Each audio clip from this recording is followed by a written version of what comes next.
Hello friends, welcome back to our channel. Tiruchendur Shri Subrahmanya Swami వారి యొక్క 6 ప్రఖ్యాత క్షేత్రములలో మొదటిది.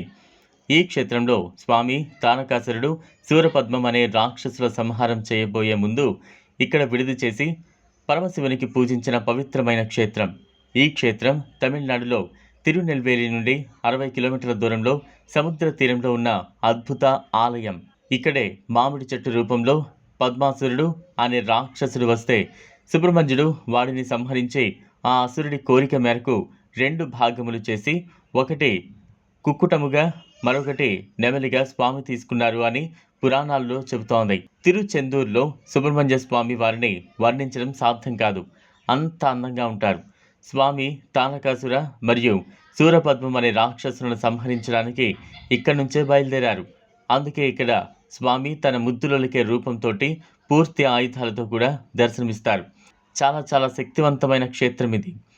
ఎటువంటి వారికైనా ఆరోగ్య సమస్యలు ఉంటే ఇక్కడ స్వామి విభూతి ప్రసాదంగా తీసుకుంటే అవి తొలగిపోతాయి.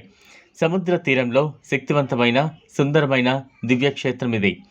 ఇక్కడ స్వామి వారికి చేసే విభూతి అభిషేకం ఎంత అద్భుతంగా ఉంటుందో అది చూసి తీరాలి. సుబ్రహ్మణ్య క్షేత్రాలలో ప్రత్యేకంగా ఈ తిరుచెందూరులో ప్రసాదంగా ఇవ్వబడే విభూతి ఎంతో మహిమాన్వితమైనది. ఇక్కడ స్వామి వారికి అభిషేకం చేసిన విభూతిని తీసుకువచ్చి ఇంట్లో పెట్టుకుంటే ఎటువంటి గ్రహ శత్రు భూత పేత పిశాచ బాధలు ఉండవు.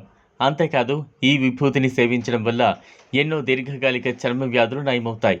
ఈ 6 క్షేత్రములు సుబ్రహ్మణ్యుని 6 ముఖములుగా పురాణాలు చెబుతున్నాయి.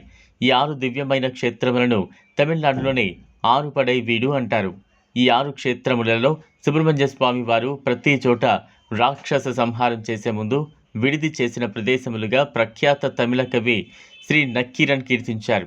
ఈ 6 క్షేత్రాలు వరుసగా తిరుచెందూర్, తిరుప్పరంకుండ్రం, పలముదోరొచ్చొరై, పళని, స్వామిమలై, తిరుత్తణి. నాగదోషం ఉన్నవారు ఈ 6 క్షేత్రములు దర్శనం చేస్తే ఆ దోషం పోయి ఇష్టకార్యములు నెరవేరుతాయి. అంతేకాక కుజగ్రహమునకు అధిపతి సుబ్రహ్మణ్యుడు. చూసారు కదా ఫ్రెండ్స్, ఇది వాళ్ళ వీడియో. ఈ వీడియో కనుక మీకు నచ్చినట్లయితే లైక్ చేయండి, షేర్ చేయండి, ఛానల్ను సబ్స్క్రైబ్ చేసుకోండి. Thanks for watching.